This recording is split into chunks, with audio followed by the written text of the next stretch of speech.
행동을 하려면은 결심을 해야 됩니다. 마음을 잘 다지고 마음에 내가 꼭 해야 되겠다 이렇게 마음에 결심을 다짐해야 우리는 그 일을 이제 할 수가 있는 겁니다.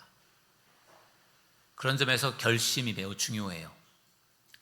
저는 올해 저희 신학교 감리교 신학대학교 86학번 동기회 회장으로 섬기고 있습니다. 제가 사실 뭐 하고 싶어서 했다라기보다는 2년 전에 친한 친구가 저에게 동기회를 위해서 좀 누군가가 좀 섬겨주고 수고를 해줘야 되는데 좀 박 목사가 좀 같이 도와주면 좋겠다 그렇게 저한테 제의를 하셨어요. 그래서 제가 그 이야기를 듣고 고민을 해봤습니다. 뭐 사실 제가 동기회 회장이 된다라고 하는 것에 대한 생각을 사실 해보질 않았는데 제 친구 이야기를 듣고 고민을 하면서 무슨 고민이 되었는가 하면은 누군가는 동기회를 위해서 섬길 회장이든 총무든 이 동기회를 위해 섬길 사람이 필요한데 나도 그 일에 나도 함께 할 수 있다면 해야 되겠다 그런 생각이 들었어요. 저도 동기들에게 많은 은혜를 얻고 많은 도움을 얻었는데 받기만 하는 것이 아니라 나도 어느 순간에는 나도 베풀고 섬겨야 되겠다 그런 마음이 생겨서요. 그래 하자 그렇게 마음을 먹고 이제 동기회 총무를 하게 되었고 또 회장을 하게 되었습니다. 그래서 올해 제가 동기들 어느 때보다도 동기들의 어떤 경조사를 이렇게 돌아보는 일들을 제가 어느 때보다 더 아마 열심히 해야 될 해가 아닐까 생각이 됩니다.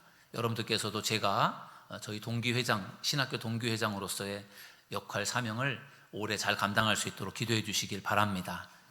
그러면 아마 큰 힘이 될 줄 믿습니다. 꿈꾸는 인생에 대한 말씀을 나누고 있어요. 꿈꾸는 인생. 여러분 꿈꾸시기를 주의 이름으로 축원합니다. 꿈을 꾸어야 꿈이 이루어질 수 있어요. 꿈을 꾸어야 되는데 우리는 어떤 꿈을 꾸어야 된다고 했죠? 내 꿈이 아니라 하나님의 꿈을 꾸어야 된다고 했어요. 하나님의 꿈. 그래서 그 하나님의 꿈을 위해서는 하나님의 꿈이 무언가를 찾아야 된다. 지난 주일에 하나님의 꿈을 찾으라라는 그런 말씀을 나눴어요. 여러분 꿈을 꾸는 것이 중요한데 꿈만 꾸면 그런 사람은 꿈을 이룰 수 없어요. 그래서 꿈만 꾸는 사람을 몽상가라고 합니다. 꿈을 꾸면 그 꿈을 이루기 위해서는 그 꿈을 위해서 대가를 지불해야 되거든요. 내가 그 꿈을 이루기 위해서 열심히 헌신하고 그 일을 위해서 내가 뭔가를 해야만 도전하고 그 일을 위해서 뭔가를 해야만 꿈이 이루어질 수 있는 것이지 그냥 막연하게 꿈만 꿔서는 꿈을 이룰 수가 없습니다. 그런 점에서 꿈을 이루려면 결심이 매우 중요합니다. 성경의 위대한 인물들을 보니까요 결심을 잘하는 사람들이었어요. 어느 날 하나님께서 노아에게 이 세상을 대심판으로부터 하나님께서 구원하라고 하는 그러한 사명을 노아에게 주셨어요. 그래서 노아가 그 사명을 듣고 방주를 짓기로 결심을 합니다. 그것도 무려 120년에 걸려서 방주를 짓습니다. 하나님께서 아브라함에게 이스라엘 민족의 조상이 되는 그런 꿈을 주셨어요. 그래서 아브라함이 75세 때 그 하나님의 꿈을 듣고 자기의 고향과 친척집을 떠나서요 미지의 땅 가나안을 향해서 가기로 결심을 합니다. 어느 날 하나님께서 모세에게 애굽에서 노예 생활하고 종살이하는 이스라엘 민족을 구원하라는 사명을 주셨어요. 그래서 모세가 두렵긴 하지만 내가 그 꿈을 위해서 내가 바로 왕을 내가 만나겠다 그런 결심을 하고 바로를 만나게 되죠. 예수님께서 12명의 제자를 부르셨습니다. 그 12명의 제자들로 하여금 예수님의 제자가 되는 꿈을 그들에게 주었어요.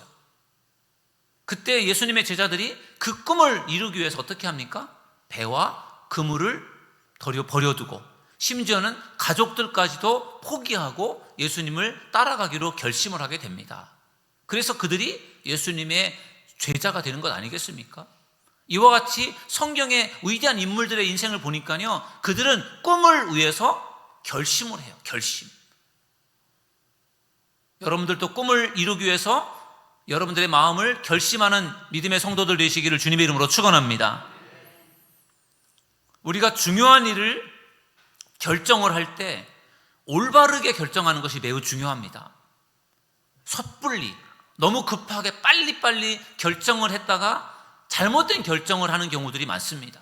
그래서 결정을 하려면 신중하게 결정을 해야 되고, 그리고 지혜롭게 결정하는 것이 매우 중요해요. 지금의 여러분들의 모습은 여러분들이 그동안의 인생을 살아오는 동안에 수없이 선택하고 결정한 결과물일 거예요. 그래서 우리가 어떻게 하면은 올바르게 결정할 수 있는가에 대한 부분을 오늘 여러분들과 말씀을 통해서 나누려고 합니다. 어떻게 하면 우리가 올바른 결정을 내릴 수 있을까? 어떻게 하면 우리가 잘 결심할 수 있을까? 첫 번째는요, 하나님께 인도해 달라고 기도하라는 것입니다. 저를 따라하겠습니다. 하나님께 인도해 달라고 기도하라. 올바르게 결정을 하려면요, 하나님께 인도해 달라고 기도하라는 것이에요. 잠언 16장 9절 말씀에 이런 말씀이 나와요. 사람이 마음으로 자기의 길을 계획할지라도 그 걸음을 인도하시는 이는 여호와 신이라. 아멘. 아무리 근사한 그럴듯한 계획을 잘 세워도 인생이 그 계획대로 되지 않습니다. 정말 우리들의 인생은 내가 계획한 대로 되는 것이 아니라 하나님이 인도하시는 대로 가는 인생임을 믿으시기를 주님의 이름으로 축원합니다. 제가 언젠가 여러분들에게 말씀을 드린 바가 있는데요, 저의 인생도 돌아보니까요, 제가 원했던 대로 된 것보다 제가 생각지도 않았던 것들을 하나님께서 인도해 주신 것들이 참 많았어요. 그래서 저도 확신합니다. 내 인생은 내 마음대로 되는 것이 아니라 하나님의 인도하심대로 된다라는 것을 저도 믿게 되는 것이죠.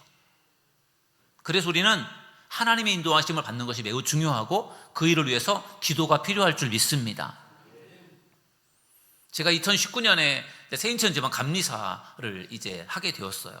근데 감리사가 되었을 때 몇 가지 계획을 세웠는데 그 중에 하나가 터키 성지순례였어요. 제가 잘 아는 여행사 사장님을 통해서요, 터키 성지순례를 아주 저렴한 값에 이걸 이제 계획을 하게 된 거예요. 그래서 세인천 지방에 계신 목사님 사모님들이 한 3, 40명 정도가 가겠다고 그렇게 신청을 하셨어요. 좋은 기회였으니까요. 그래서 이제 터키 성지순례를 막 준비하는데요, 그 터키 성지순례를 갈 그 날 일정이 2020년 5월 달이었거든요. 그래서 이 계약금도 내고 비행기 티켓팅도 다 하고 준비를 하고 있는데 갑자기 그때 뻥 하고 터진 것이 코로나였어요. 코로나 그때 막 2월 달부터인가 이렇게 3월 달부터 막 터지기 시작하면서 정말 앞을 내다볼 수 없는 그런 상황이 벌어지게 되었죠. 그래서 많이 고민이 됐어요. 이런 상황에서 터키를 갈 수 있을까? 아니, 이걸 계약을 하고 다 비행기 티켓까지 샀는데 이거를 취소하면 위약금을 물어야 된다고 하는데 이거를 취소해야 되나? 이걸 가야 되는 건가? 갈 수는 있는 건가? 아주 정말 생전 처음 그런 코로나라고 하는 걸 통해서요, 어떻게 해야 될지를 모르는 그런 난감한 상황에 처해 있었습니다. 그래서 정말 기도할 수밖에 없었어요. 제가 지방에서 가는 그러한 성지순례에 그냥 한 사람으로 따라가면은 저도 그게 가든 못 가든 부담이 적을 텐데, 제가 책임자로서 그 일들을 준비했는데 이게 정말 부담이 많이 되는 거예요. 그래서 정말 하나님께 기도하면서 하나님의 인도하심을 구했던 적이 있어요. 결국 코로나 때문에 터키 성지순례가 취소가 되었고, 일부분의 비행기 티켓을 끊었던 부분들로 인해서요, 그것을 환불을 해준다, 아니면은 그것을 몇 년 동안 나중에 쓸 수 있도록 그 티켓을 유지시켜준다, 여러 가지 많은 말들이 있었는데 아무튼 다 취소하면서 일종의 약간의 위약금을 물고 이렇게 해서 잘 정리가 됐어요. 그래서 그때 참 걱정이 많았는데 그래도 나름대로 잘 정리가 되어서 참 다행이었다, 그런 생각을 하면서요, 그것도 하나님의 인도하심이었다는 생각을 하게 되었습니다. 우리가 올바른 결정을 내리려면요, 기도해야 되고 그리고 지혜가 필요할 줄로 믿습니다. 지혜를 위해서는요, 지혜를 구해야 됩니다. 야고보서 1장 5절 말씀에 보니까 이렇게 말씀합니다. 너희 중에 누구든지 지혜가 부족하거든 모든 사람에게 후히 주시고 꾸짖지 아니하시는 하나님께 구하라. 그리하면 주시리라. 아멘. 지혜가 필요하면 구하라고 말씀하고 있어요. 그러면 어떻게 하신다고요? 주신다고 말씀하고 있습니다. 솔로몬이 왕이 되었을 때 내가 과연 잘할 수 있을까 두려움이 있었어요. 무엇보다도 솔로몬의 아버지 다윗 왕이 너무나 잘했기 때문에, 너무나 훌륭한 왕이었기 때문에 솔로몬이 거기에 대한 부담이 많았어요. 그래서 왕으로서의 그 어떤 그 역할을 잘할 수 있도록 하나님 앞에 기도를 드리죠. 기브온 산당에 가서 일천번제라고 하는 그러한 제사를 드립니다. 그것은 제사였고 또 하나님 앞에 드리는 제물이었고 또 기도였어요. 그 일천번제를 드리면서 하나님의 마음을 감동시켰죠. 그때까지 그렇게 하나님 앞에 감동을 드릴 수 있는 그러한 그 일천번제를 드린 사람이 없었거든요. 솔로몬이 하나님의 마음을 감동케 했고, 그래서 하나님께서 솔로몬에게 그가 원하는 것을 구하라고 했고, 솔로몬이 지혜를 구해서 하나님께서 그에게 지혜를 주신 줄 믿습니다. 솔로몬은 하나님께 일천번제를 통해서 지혜를 얻게 되었습니다. 하나님께서 우리가 하나님께 지혜를 구하며 나아갈 때 우리에게도 지혜를 주실 줄로 믿습니다. 지혜를 얻기 위해서는 기도해야 되고요, 지혜를 얻기 위해서는요 성경을 읽어야 됩니다. 디모데후서 3장 16절 말씀해 보니까 모든 성경은 하나님의 감동으로 된 것으로 교훈과 책망과 바르게 함과 의로 교육하기에 유익하니 라고 말씀하고 있어요. 성경 말씀 속에 놀라운 하나님의 지혜가 들어있어요. 그래서 우리가 성경 말씀을 읽고 묵상한다면 하나님께서 그 성경 말씀을 통해서 우리에게 놀라운 지혜를 분명히 허락해 주실 줄로 믿습니다. 그래서 우리가 성경을 읽어야 됩니다. 하나님의 인도하심을 받기 위해서는요 우리가 하나님 앞에 기도하는 것이 매우 중요한데, 하나님께 기도하는 일에 있어서 우리가 정말 막 부르짖어 기도하는 것과 함께 조용하게 하나님의 음성을 들을 수 있는 그러한 시간을 갖는 것이 우리에게 필요할 줄 믿습니다. 엘리야라고 하는 이 선지자는 정말 구약 성경 최고의 선지자라고 말할 수 있을 겁니다. 구약의 최고의 선지자 엘리야가 갈멜산에서 그 당시 바알과 아세라 신을 섬기는 그 제사장들 850명과 누가 믿는 신이 진짜 신인지를 거기서 대결을 해서 엘리야가 승리를 거두었어요. 그래서 엘리야가 승리를 거두었기 때문에 그 바알과 아세라 신을 섬기는 850명의 제사장들을 끌고 가서 그들을 기손광에서 다 쳐 죽였습니다.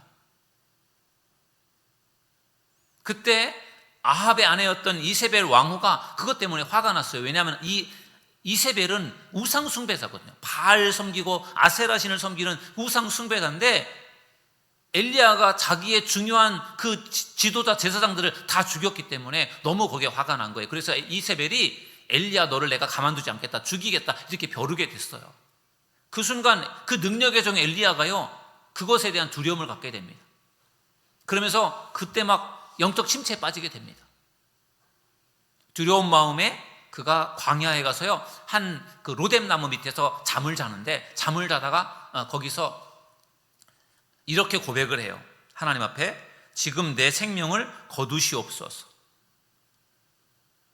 얼마나 힘들었으면, 얼마나 두려웠으면 이렇게 기도를 했을까. 내 생명을 거두시옵소서. 저를 좀 데려가 주세요. 저는 이제 할 일을 다 한 것 같아요. 저를 데려가 주세요. 이 나라에 우상 숭배자들로 가득하고 하나님을 섬기는 사람이 나밖에 없는 것 같은데 하나님이 저 너무 외롭고 힘들고 쓸쓸해요. 저 좀 데려가 주세요. 그렇게 엘리야가 하나님 앞에 기도합니다. 정말 기도에서 하늘에서 불이 내리고 3년 6개월 동안 가물었던 땅에 기도에서 비가 내리게 하는 능력의 종 엘리야도 이렇게 영적 침체에 빠지니까 정말 연약한 인간의 그런 모습을 갖게 되는 것을 볼 수 있어요. 그러면서 기도하다가 잠이 들었는데 천사가 엘리야를 깨워서 먹을 것을 주면서요 엘리야가 이제 먹을 것을 먹은 다음에 하나님께서 그를 부르셔서 호렙산에 갑니다. 호렙산에 갔을 때 그 호렙산에서 엘리야가 하나님의 세미한 소리를 듣게 됩니다. 열왕기상 19장 12절에 보니까 이렇게 말씀하고 있어요. 또 지진 후에 불이 있으나 불 가운데에도 여호와께서 계시지 아니하더니 불 후에 세미한 소리가 있는지라. 아멘. 하나님께서 호렙산에서 엘리야에게 세미한 소리를 들려주셨어요. 큰 음성으로 엘리야야 이렇게 하나님께서 말씀하신 것이 아니라 세미한 소리, 아주 작은 소리로 엘리야에게 하나님 말씀해 주셨어요. 여러분, 세미한 소리는요, 작은 소리이기 때문에 귀를 기울이지 않으면 안 들리는 거예요. 텔레비전을 틀어놓으면 안 들리는, 내가 스마트폰으로 유튜브를 보고 있으면 안 들리는, 정말 그 세미한 소리는 다른 것을 다 차단을 하고 하나님만을 바라보며 기도하는 그 시간을 통해서 하나님께서 세미한 소리를 들려주신다는 것을 믿으시기 바랍니다. 우리가 하나님 앞에 기도할 때 세상의 소리를 다 끊어버리고 정말 하나님과 내가 대면을 해서 하나님의 소리를 들을 수 있는 저와 여러분 모두가 되기를 주님의 이름으로 축원합니다. 하나님이 엘리야에게 세미한 소리로 말씀하셨다는 것이 매우 중요해요. 조용히 숨죽이고 귀를 기울이지 않으면 안 들리는 거예요.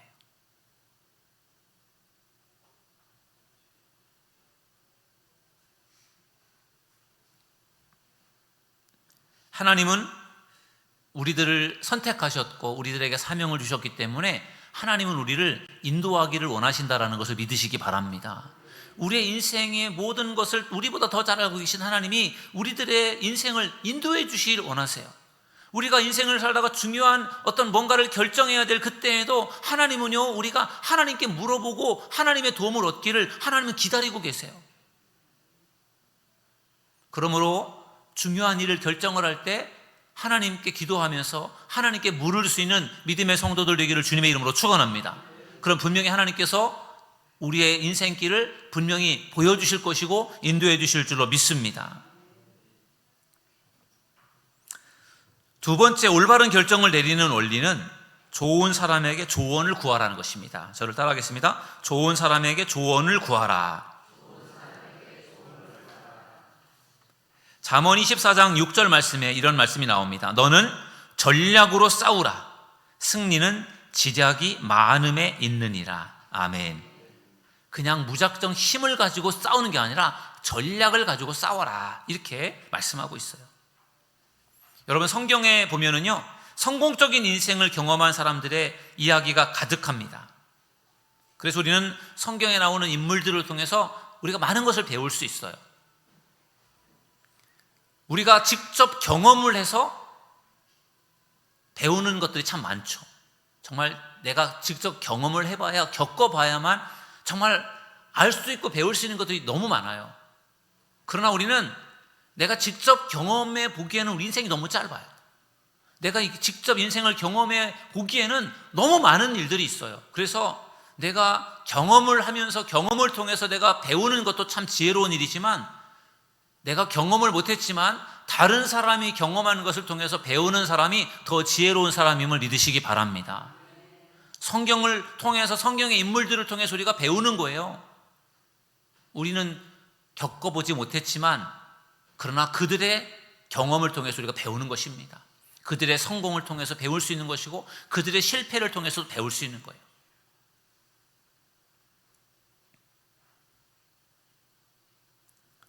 여러분은 과연 인생에서 중요한 결정을 내려야 될 때 누구에게 조언을 구하십니까? 누구에게 조언을 구하십니까? 여러분 혼자서 고민하면서 결정을 하십니까? 그런 분도 계실 것 같아요. 혼자서 진지하게 고민을 하다가 결정을 내리는 사람이 있을 텐데요, 혼자서 결정을 하는 것보다는 여러분 주변에 있는 사람들 가운데 조언을 구하고 결정을 하는 것이 훨씬 유익하다는 것을 믿으시기 바랍니다. 우리가 중요한 일을 결정을 할 때 조언을 구하면 좋을 사람이 몇 사람이 있는데요, 첫째는 비슷한 결정을 내린 경험이 있는 사람에게 조언을 구하십시오. 여러분들과 비슷한 결정을 이미 내렸던 사람, 그 사람에게 조언을 구하면 도움을 얻을 수 있어요. 왜냐하면 그 사람은 이미 그거를 경험한 사람이기 때문에 그렇습니다. 제가 40살에 교회를 개척을 하는데 교회를 개척해 본 경험도 없고 정말 막막하고 막연한 그런 상황 속에 놓여 있었어요. 교회를 개척하긴 해야 되는데 어떻게 해야 되는지를 잘 모르는 상황 속에서 저를 아끼고 저를 좋아하는 저희 한 선배님이, 박 목사, 내가 선배 목사님들을 내가 추천해 드릴 테니까 그 목사님들 한번 찾아가서 만나봐라. 그분들은 교회를 개척해서 교회를 잘 성장시킨 선배 목사님들이신데 한번 그분들을 찾아가면 좋겠다. 그래서 저에게 두 분의 선배 목사님을 소개해 주셨어요. 그래서 그 선배 목사님들을 찾아가서 이제 그분들의 개척에 대한 이야기 들었습니다. 제가 첫 번째로 찾아간 목사님은 서울의 예수마을 교회에서 목회하시는 성락범 목사님이셨어요. 저희 신학교 선배이기도 하셨는데 그 성락범 목사님은요, 기존 교회에서 분립되어진 교회를 개척해서 기존 교회에서 분립된 그러한 교회로 이제 교회를 성장시킨 그러한 목사님이셨어요. 그래서 목사님께서는 아무래도 교인들, 평신도들을 잘 가르치고 양육하는 그런 부분들, 그리고 평신도 사역자들을 잘 세워가는 그런 목회를 하셨고, 그런 목회에 대해서 저에게 이제 가르쳐 주셨습니다. 두 번째로 제가 찾아갔던 목사님은 동암제일교회에서 목회하셨던 황관아 목사님이셨어요.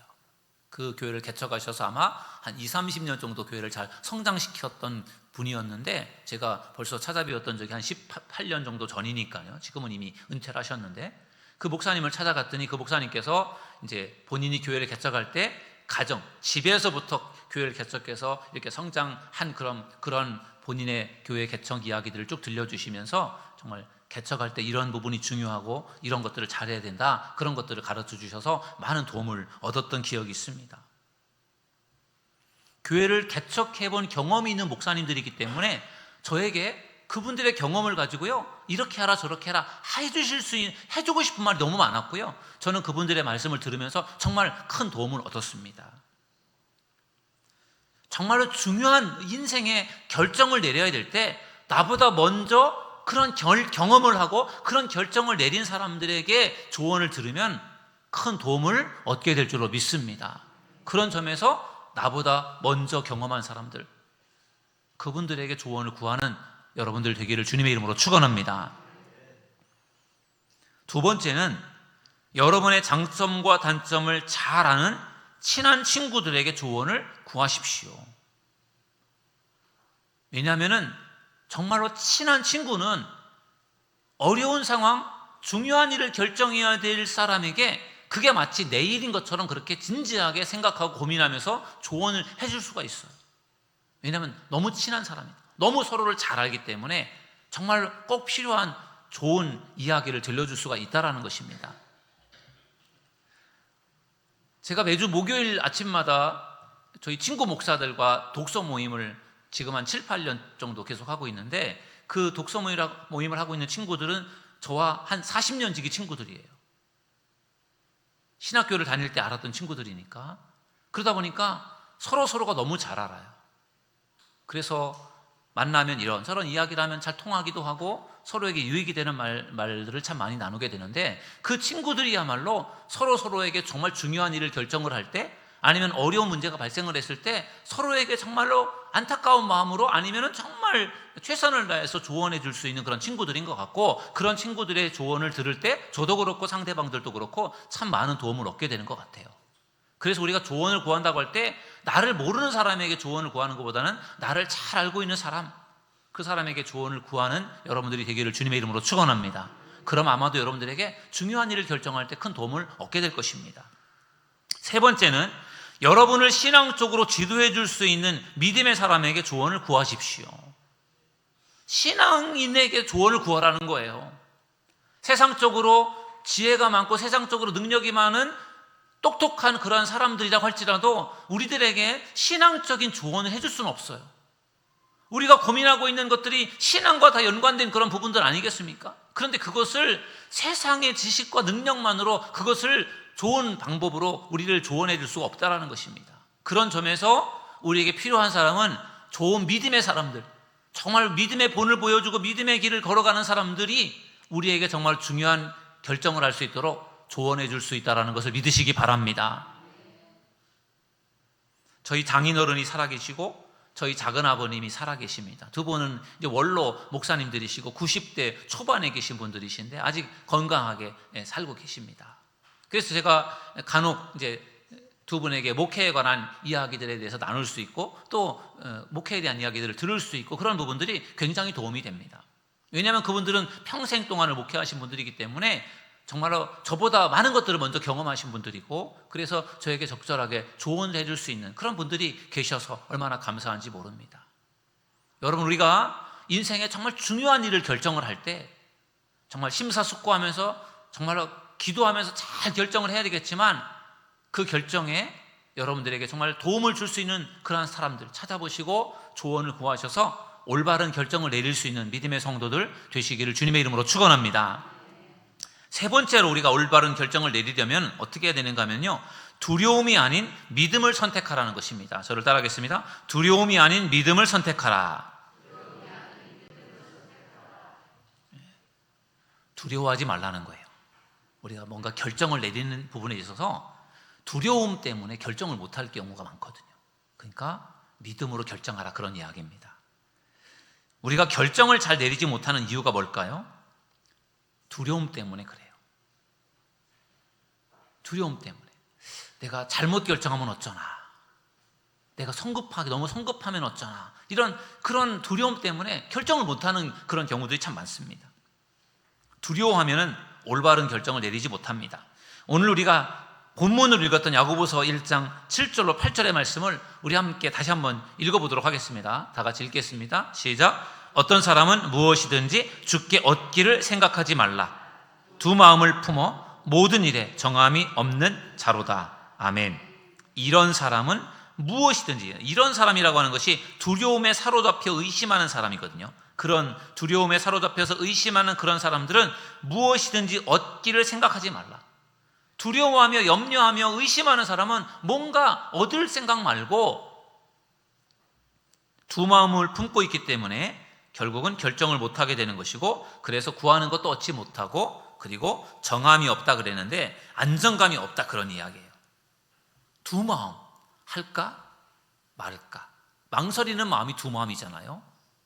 그 마음을 품고 있으면 결국은 결정을 못하게 되고, 그래서 결국은 열매를 맺을 수가 없다라는 것입니다. 그런 점에서 결정을 내리는데 이 두려움이라고 하는 것이 많은 방해를 줍니다. 새해가 되면 성경을 내가 꼭 올해는 통독을 해야 되겠다, 이렇게 결심하는 분들이 참 많아요. 그런데 또 그 결심이 얼마 못 가서 또 깨지기도 하고 그렇죠. 근데 아무튼 성경을 내가 한번 읽어야 되겠다, 그런 마음에 결심을 하는 여러분들 되길 바랍니다. 결심을 해야 그래도 뭔가 할 수 있잖아요. 근데 아예 결심도 안 하시는 분들도 계세요. 왜 그럴까요? 성경에 대한 중요성을 몰라서 결심을 안 할 수도 있겠지만, 내가 괜히 결심을 하고 못 지키면 어쩌나, 그런 아마 두려움 때문에도 결심을 못하는 사람들도 있어요. 그러나 그런 두려움은 여러분 접어두시고, 어쨌든 매년마다 여러분들이 내가 꼭 올해는 성경을 읽어야 되겠다, 그렇게 마음을 결심하는 여러분들이 되기를 주님의 이름으로 축원합니다. 내가 못하면 어쩌나 하는 그런 두려움을 갖지 마시고, 나는 할 수 있어, 그런 믿음을 가지고 나아가는 저와 여러분 모두가 되기를 주님의 이름으로 축원합니다. 작심삼일이라는 말이 있죠. 작심삼일. 마음을 먹긴 먹었는데 그 마음이 3일밖에 못 가요. 내가 성경을 올해는 꼭 통독해야지, 매일매일 성경을 내가 석 장씩 읽어야지, 그렇게 결심을 했는데 3일밖에 못 가는 거죠. 그 결심이 3일 지나서는 또 언제 그랬다는 듯이 또 그 결심이 깨어지는 거예요. 어떻게 해야 됩니까? 그런 사람은 어떻게 하면 좋을까요? 적심삼일인 사람은 3일마다 작심을 하는 거예요. 3일마다, 매일매일 3일마다 계속 내가 다시 해야지. 그러면 계속 할 수 있잖아요. 결심을 안 하는 사람이 아니라 결심을 하는 여러분들이 되기를 주님의 이름으로 축원합니다. 내가 이걸 결심을 했는데 내가 못하면 어쩌나, 그런 염려 마음 갖지 마시고요. 내가 결심을 할 때 하나님이 함께 하시고 도와주실 것이다, 할 수 있다, 그런 믿음을 가지고 결심하며 나아가는 저와 여러분 모두가 되기를 주님의 이름으로 축원합니다. 우리가 두려움에 사로잡히게 되면요, 이런저런 변명을 하게 됩니다. 두려움에 사로잡히기 때문에 믿음으로 해야 되는데 못하고 자꾸만 이런저런 변명을 내린다라는 거예요. 그런 점에서 이런 어떤 두려움에 사로잡힌 모습이나 변명을 하는 그런 모습들은 불신앙적인 모습이에요. 하나님께서 아브라함에게 큰 민족을 이루게 하겠다, 그렇게 하나님께서 약속을 하셨어요. 근데 아브라함이 90이 넘도록 자식이 없어요. 그러니까 하나님의 꿈을 포기하려고 하는 거예요. 왜냐하면 민족은 그냥 자식도 없는데 어떻게 민족이 됩니까? 민족의 조상이 됩니까? 그래서 하나님께서 주신 꿈을 이제는 포기하려고 마음을 먹고 있는데, 하나님께서 아브라함이 99세가 되었을 때 그에게 나타나셔서 하나님께서 이렇게 말씀하셨어요. 아들을 주겠다. 너에게 아들을 주겠다. 지금까지도 아들이 없는데, 아들은 그냥 딸도 없는데 하나님께서 갑자기 주겠다라고 말씀할 때 아브라함이 뭐라고 대답했는지 아십니까? 아니, 100세가 된 사람이 어떻게 자식을 낳습니까? 하나님, 생각을 해보세요. 저도 그렇고 저희 아내 살아도 90인데 우리가 어떻게 아이를 낳습니까? 믿음으로 하나님의 말씀을 받아들이는 것이 아니라 의심하는 마음으로 핑계를 대는 거예요. 하나님, 저 나이가 많아서 안 돼요. 이제 불가능합니다. 지금서 어떻게 아이를 낳습니까? 이런 생각을 갖게 되었다는 거죠. 어떻게 보면 두려운 마음을 갖게 되고 의심하는 마음을 갖게 되면 결국은 하나님의 말씀을 순종하지 못하고 변명을 하게 되고 핑계를 대게 되는 것입니다. 하나님께서 모세에게 출애굽에 대한 어떤 꿈을 주셨지 않습니까? 출애굽 지도자로서 그를 부르셔서 출애굽에 대한 사명, 꿈을 주셨을 때 모세가 뭐라고 합니까? 저는요, 하나님, 저는 입이 뻣뻣하고 혀가 둔합니다. 그렇게 핑계를 대면서 그 일을 안 하려고 해요. 왜냐하면 모세가 두려웠어요. 자기가 과연 바로왕 앞에 가서 이스라엘 백성들을 내가 과연 애굽에서 탈출할 수 있도록 그걸 허락받을 수 있을까? 또한 내가 이스라엘 백성들의 지도자로서 내가 인정받을 수 있을까에 대한 두려움이 있었어요. 그래서 그 두려움 때문에 변명을 하는 겁니다. 저 말도 잘 못합니다. 저 그런 거 할 수 있는 저 능력도 안 됩니다. 이렇게 하면서 변명을 하는 것 아니겠습니까? 하나님께서 사명을 주시고 꿈을 주셨을 때 그것을 내가 두려운 마음으로, 의심하는 마음으로 그것을 내가 변명하는 것이 아니라 하나님이 주신 꿈과 비전과 사명을 믿음으로 받아들이는 저와 여러분 모두가 되기를 주님의 이름으로 축원합니다. 그래야 그 일을 할 수가 있는 것입니다. 두려움에 대한 해독제는 믿음이라고 해요. 믿음. 여러분, 두려운 마음을 떨쳐버리기 위해서는 믿음을 소유해야 될 줄로 믿습니다. 사도 바울이 하나님께서 함께 하시면 아무도 우리를 대적할 수 없습니다 라는 그런 말을 고백해요. 로마서 8장 31절 말씀해 보니까 이렇게 바울이 고백합니다. 그런즉 이 일에 대하여 우리가 무슨 말을 하리요? 만일 하나님이 우리를 위하시면 누가 우리를 대적하리요? 아멘. 하나님이 우리를 위해 주시면, 하나님이 내 편 되어 주시면, 하나님이 나와 함께 하시면 누가 우리를 대적할 수 있느냐? 하나님만 나와 함께 하신다면 우리는 무엇이든지 할 수 있다. 이것이 바울의 고백인 줄로 믿습니다. 여러분, 바울이 전도 여행을 하고 복음을 증거하면서 그가 사역을 감당할 때 얼마나 많은 핍박이 있었고 얼마나 많은 어려움이 있었습니까? 그런데 바울은 하나님이 우리를 위하시면, 하나님이 내 편 되어주시면 누가 우리를 대적할 수 있습니까? 그런 믿음을 가지고 나아갔던 것입니다. 그래서 바울은 어떤 순간에도 담대하게 나아갈 수 있었던 것입니다. 위기의 상황, 고난의 상황 속에서 두려워하는 것이 아니라 하나님이 함께 하시니까 할 수 있다, 그 믿음을 가지고 나아갔던 사도 바울처럼 여러분들도 어떠한 상황 속에서 하나님을 신뢰하며 나아가는 믿음의 성도들 되시기를 주님의 이름으로 축원합니다. 출애굽한 이스라엘 백성들이요, 얼마 후에 홍해 바다를 만나죠. 출애굽을 해서 막 이제 도망을 나오는데 앞에 홍해 바다가 가로막혀 있는 거예요. 또 문제는 뒤에서는 애굽의 군사가 추격해 오는 겁니다. 바로가 또 마음을 또 변경을 하고요, 이스라엘 백성들 다시 잡아오라고 해서 군사들이, 애굽 군사들이 쫓아오는 거예요. 정말 앞에는 홍해 바다가 가로막혀 있고 뒤에는 애굽의 군사들이 쫓아오고 있는 정말 진퇴양난의 상황이에요. 이런 상황에서 이스라엘 백성들 불평불만을 하죠. 모세도 이거 어떻게 해결해야 될까 지금 난감했을 것 같아요. 얼마나 무섭고 두려웠을까요? 그 순간에 모세가 하나님께 엎드립니다. 기도합니다. 그때 하나님께서 어떻게 하시죠? 모세를 통해서 그 홍해 바다를 가르게 하신 줄 믿습니다. 정말 생각할 수 없는 놀라운 기적이 일어났어요. 바다가 갈라지면서 길이 났고 그 길로 이스라엘 백성들이 그 홍해 바다를 건넌 것 아니겠습니까? 어떠한 고난과 위기가 찾아온다고 할지라도 두려워하거나 낙심하지 말고 믿음으로 나아가는 저와 여러분 모두가 되기를 주님의 이름으로 축원합니다. 그것이 우리가 믿음을 선택해야 되는 중요한 이유예요. 하나님의 꿈을 찾았다면 우리는 그 꿈을 이루기 위해서 결심해야 됩니다. 결심해야 돼요. 하나님의 꿈이 무엇인지 알았으면 내가 이 꿈을 분명히 내가 이루겠다, 이렇게 결심을 해야 돼요. 행동하기로 결심해야 되는 것입니다. 오늘 그 행동하기로 결심을 할 때 올바른 결심을 내릴 수 있는 그러한 원리를 세 가지로 나누었어요. 하나님께 인도해달라고 기도하십시오. 하나님의 인도하심이 절대적으로 필요하기 때문에 1번이 이거예요. 하나님의 인도하심을 위해 기도하세요. 여러분들이 올바른 길로 갈 수 있도록, 올바른 인생의 길을, 하나님의 꿈을 향해 나갈 수 있도록 하나님께 기도하시길 바랍니다. 그리고 조언을 구하십시오. 주변에 있는 좋은 사람들에게 조언을 구하십시오. 그리고 두려워하지 마시고 믿음을 선택하십시오. 그러면 분명히 하나님께서 길을 열어주실 것이고 여러분들을 통해서 하나님의 꿈을 이루어 주실 줄로 믿습니다. 그러한 믿음의 성도들 될 수 있기를 주님의 이름으로 축원합니다.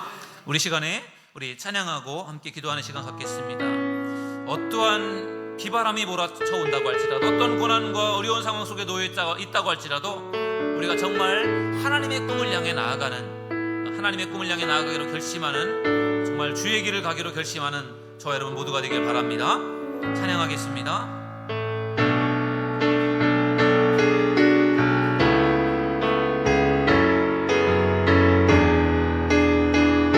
비바람이 앞길을 막아도 나는 가리 주의 길을 가리. 비바람이 앞길을 막아도 나는 가리 주의 길을 가리. 눈보라가 앞길을 가려도 나는 가리 주의 길을 가리. 눈보라가 앞길을 가려도 나는 가리 주의 길을 가리. 이 길은 영광의 길, 이 길은 영광, 이 길은 승리의 길, 이 길은 승리의 길. 나를 구원하신 주님이, 나를 구원하신 주님이 십자가 지고 가신 길, 십자가 지고 가신 길. 나는 가리라, 나는 가리라 주의 길을 가리라, 주의 길을 가리라. 주님 발자취 따라 나는 가리라, 나는 가리라, 나는 가리라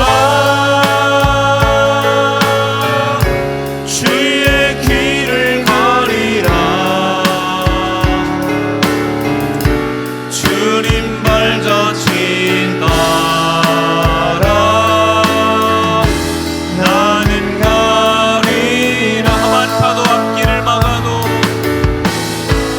험한 파도 앞길을 막 나는 가리 주의 길을 가리, 나는 가리 주의 길을 가리. 모진 바람 앞길을 가려도, 모진 바람 앞길을 가 나는 가리 주의 길을 가리, 나는 가리 주의 길을 가리. 이 길은 고난의 길, 이 길은 고난, 이 길은 생명의 길, 이 길은 생명. 나를 구원하신 주님이, 나를 구원하신 주, 십자가 지고 가신 길, 십자가 지고 가신 나는 가리라 주의 길을 가리라, 나는 가리라 주의 길을 가리라. 주님 발자취 따라 나는 가리라, 나는 가리라, 나는 가리라 주의 길을 가리라.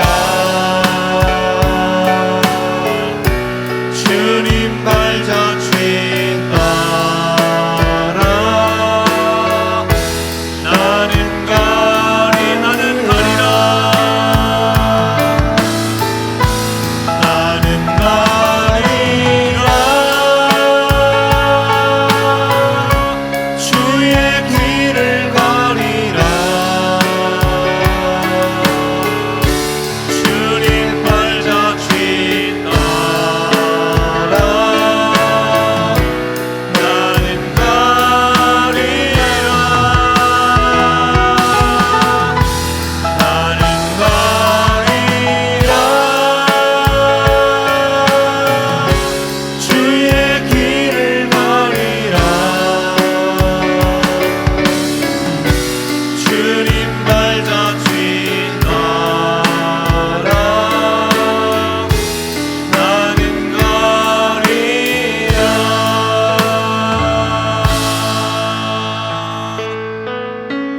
아멘. 우리 시간에 함께 기도했으면 좋겠습니다.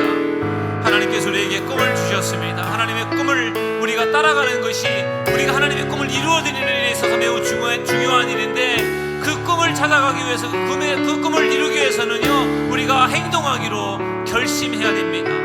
우리가 주님의 길을 따라가기로 결심을 해야 됩니다. 내가 원하고 내가 바라는 것이 아니라 하나님이 원하시는 그 길, 주님 걸어가신 그 길을 우리가 걸어갈 수 있도록 이 시간 결심하면서 주님의 길을 걸어가겠습니다. 주님을 따라가겠습니다. 주님의 꿈을 향해 나아가겠습니다. 그렇게 우리가 결심하면서 우리 주여 세 번 부르짖고 통성으로 기도하겠습니다. 주여,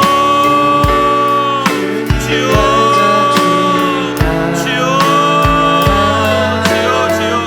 이 시간 주님께서 함께하여 주시기 원합니다. 주의 길을 걸어가기를 원합니다. 주님의 길을 따라가기 원합니다. 주님의 꿈을 이루어드리기 원합니다. 저희는 기도하며 나아갈 때에 주님께서 우리들에게 그 길로 인도하여 주실 줄로 믿습니다. 기도하는 자가 되기 원합니다. 주여 우리에게 길을 보여주시고 주여 우리를 선한 길로 인도하여 주시기를 원합니다. 주여 우리를 지켜주시옵소서. 우리를 보살펴 주시옵소서. 인도하여 주시옵소서. 성령님 함께하여 주시옵소서. 주의 길을 걸어가기 원합니다. 주님의 꿈을 이루어드리기 원합니다. 우리를 축복하시고 사용하여 주시옵소서. 성령님 함께하여 주시옵소서. 충만한 은혜를 우리에게 내려와 주시기 원합니다. 주여 이 시간 함께하여 주실 줄을 믿습니다. 축복하여 주시옵소서. 그리고 주 예수님의 이름으로 기도드리옵나이다. 아멘. 하나님, 우리가 내 꿈이 아니라 하나님의 꿈을 꾸기 원합니다. 하나님의 그 꿈을 찾아가기를 원합니다. 우리의 인생을 향한 하나님의 꿈을 찾고 우리가 그 꿈을 이루기 위해서 행동하기로 결심하는 저희들 모두가 되기 원합니다. 주님 걸어가신 그 발자취를 우리가 따라가게 하시고 주님이 우리에게 보여주신 그 꿈을 향해 나아가는 저희들 모두가 되기 원합니다. 오늘 이 시간 다시 한번 예배하면서 우리가 마음에 결심을 합니다. 주의 길을 걸어가기로, 주님의 꿈을 이루기로 우리가 결심하며 그 길을 걸어가며 그 꿈을 이룰 수 있는 저희들 모두가 되게 하여 주옵소서. 꿈만 꾸는 것이 아니라, 생각만 하는 것이 아니라 행동하기로 결심하여 그 꿈을 이룰 수 있는 저희들 모두가 되게 하여 주옵소서. 우리 구주 예수님의 이름으로 기도드리옵나이다. 아멘.